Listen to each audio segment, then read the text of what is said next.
चलिए एवरीवन बात करते हैं दो कंपनीज के बारे में। सबसे पहली कंपनी है एलटीआई माइंट्री। एलटीआई माइंट्री के अंदर जो ब्रोकरेज है उसने इसको डबल अपग्रेड किया है और टारगेट प्राइस को भी बढ़ाया है। तो उस पॉइंट पे चलिए कंपनी की जो यहाँ पे ग्रोथ के हिसाब से जो बातें सामने आ रही है और जिस तरीके से मार्केट में प्रेजेंस बढ़ने की बातें हो रही है उसको एक बार देख लेते हैं।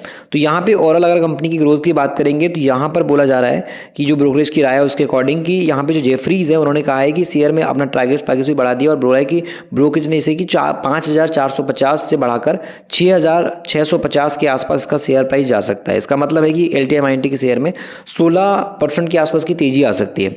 और मार्केट के हिसाब से बात की जाए तो प्लान कंपनी का है कि यहाँ पे जो ग्रोथ है उसको कैसे बढ़ाया जाए, क्योंकि अभी ओवरऑल कंपनी की हम ग्रोथ को काफ़ी वीक दिख रहे थे। और ऑर्गेनिक बेस पे बात की जाए तो टारगेट को यहाँ पे कंपनी 2032 तक जो है बड़ा रेवेन्यू की तरफ बढ़ा रही है। और यहाँ पर आप देख सकते हो कि 4.3 बिलियन से 2031 से 32 तक जो है 10 बिलियन के आसपास का रेवेन्यू प्राप्त करने की उम्मीद है मैनेजमेंट को काफ़ी ज़्यादा, और ऑर्गेनिक बेसिस पे टारगेट को प्राप्त करने की भी उम्मीद है।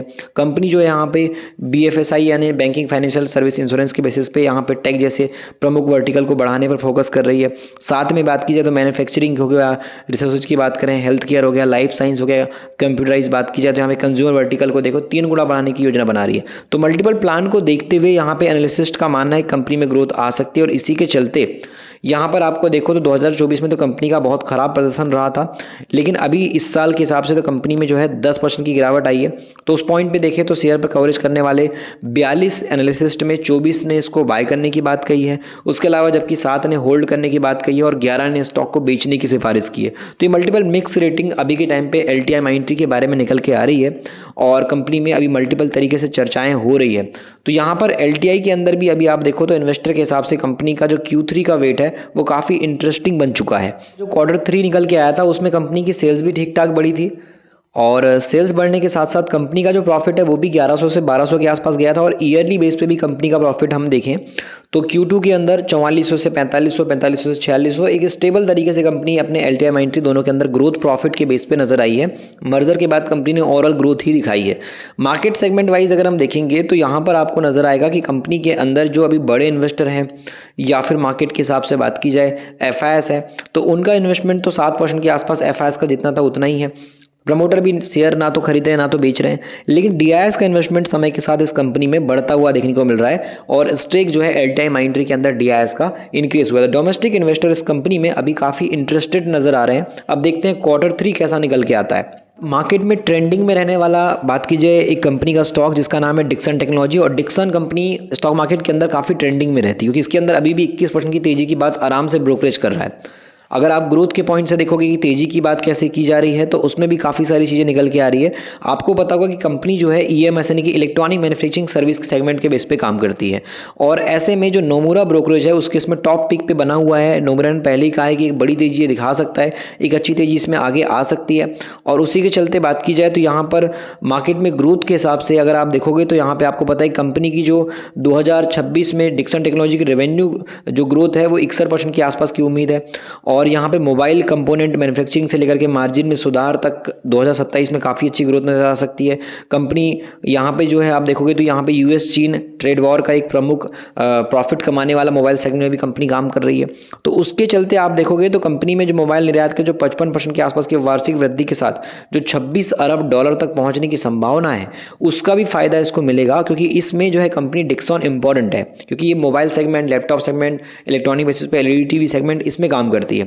नोमुरा ब्रोकरेज का मानना है कि कंपनी में जो यहाँ पे देख पाओगे डिक्सन टेक्नोलॉजी का जो वित्त वर्ष का 2026 में 5 करोड़ और वित्त वर्ष 2027 में 6.3 करोड़ स्मार्टफोन यूनिट उत्पादन कर सकती है, मतलब इतने फोन बना सकती है कंपनी, ये टारगेट चल रहा है। और कुल इंडस्ट्री वॉल्यूम का लगभग ये 38% यानी पूरी इंडस्ट्री में जितना मोबाइल फोन बनता है उसमें 38% जो मोबाइल बनाएगी वो डिक्सन का हिस्सा जा रहा है। तो निर्यात में वृद्धि से आगे का आंकड़ा और बढ़ सकता है ऐसा माना जा रहा है।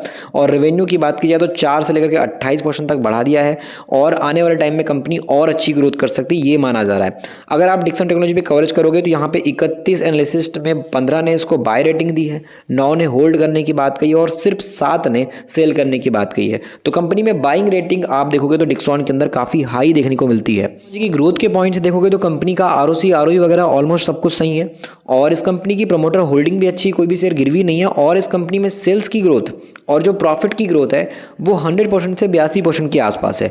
तो उस पॉइंट पे देखा जाए तो 3 महीने से 6 महीने के आसपास का रिटर्न भी डिक्सॉन में अभी भी बहुत बढ़िया मिला है। और इसी की रीजन की वजह से बात की जाए तो इसका जो पी है वो हमेशा मीडियन पी से डबल होता है। इसका मीडियन पी 118 का है, तो कंपनी का अभी करंटली जो पी है वो 200 से ऊपर का है। तो प्राइस टू अर्निंग रेशियो भी डिक्सॉन का काफ़ी ज़्यादा आपको महंगा नजर आएगा, क्योंकि ग्रोथ कंपनी में काफ़ी हाई है, क्योंकि कंपनी की सेल्स अच्छी है, प्रॉफिट अच्छा है, तो कंपनी में ओवरऑल जो इन्वेस्टर है वो काफ़ी ज़्यादा समय के हिसाब से बाइंग करता नजर आएगा।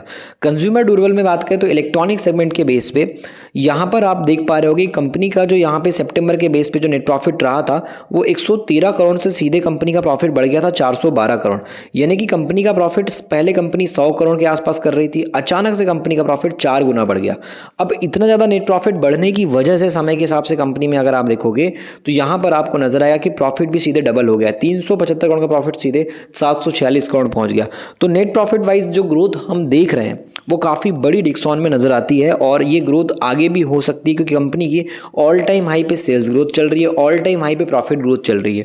तो ऐसे में कंपनी का शेयर प्राइस भी ऑल टाइम हाई पे ही दिखाई देगा आपको, क्योंकि करंटली कंपनी में अभी सब कुछ ग्रोथ में नजर आ रहा है, कुछ भी नेगेटिव नहीं है। जिस टाइम पे सेल्स घट जाए, प्रॉफिट घट जाए, तो शेयर प्राइस भी नीचे आने लगेगा और कंपनी में डाउनफॉल नजर आएगा।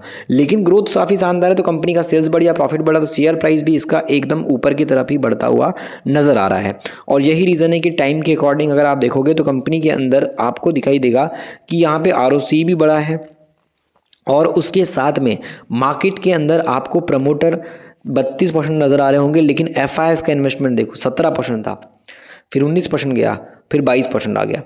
अब डीआईएस का इन्वेस्टमेंट देखा जाए तो ऑल टाइम हाई पे जाने के बाद डीआईएस ने इस कंपनी से स्टेक कम किया, 27% पे थे, फिर 26% पे आए, फिर 23% पे आए। तो डीआईएस का जो स्टेक है वो समय के साथ इसमें कम हुआ है, लेकिन एफआईएस का जो स्टेक है वो समय के साथ बढ़ रहा है। अब जैसे जैसे एफआईएस अपना पैसा लगाते जा रहा है तो शेयर प्राइस भी ऊपर जा रहा है। जिस दिन एफआईएस पैसा निकालना स्टार्ट कर देगा तो मार्केट में गिरावट भी देखने को मिल जाएगी। लेकिन डिक्सॉन के अंदर जितनी ज़्यादा पॉजिटिव रैली चल रही है उतनी ही ज़्यादा कंपनी के अंदर बिजनेस में ग्रोथ भी चल रही है। यही एक रीज़न है कि इसमें शेयर प्राइस अभी भी आपको हवा में उड़ता हुआ नजर आ रहा है। तो मार्केट के पॉइंट से देखेंगे तो डिक्सॉन में अभी बड़े इन्वेस्टर इसलिए फोकस कर रहे हैं। बाकी प्राइस वाइज काफ़ी महंगा होते जा रहा है और इस वजह से एक आम आदमी इसको आसानी से अफोर्ड नहीं कर पा रहा है। बट अभी भी अगर आप एक बात की जाए, ऐसे देखोगे इंसान को जो 50,000 1 लाख लेके बैठा है तो आराम से डिक्सॉन को खरीदने पे फोकस कर रहा है, क्योंकि इसके पीछे की रीज़न है कंपनी की ग्रोथ। बाकी ऐसी कोई एडवाइस नहीं कि आप इसको खरीद लो। हमने इसको सिर्फ एक एजुकेशन के पर्पज़ पर डिस्कस किया था, किसी भी तरीके से आपको स्टॉक खरीदने की सलाह नहीं दी गई है। मार्केट के बेसिस पे एक नॉलेज दी गई है। अगर आपको मार्केट सीखना ही है, नॉलेज बढ़िया लेनी ही है, तो फिर आप ई बुक पढ़ सकते हो, मिडिल क्लास का स्टॉक मार्केट ई बुक। हर वीडियो के अंदर हम आपको बताते हैं कि आम आदमी की जर्नी बहुत मुश्किल होती है।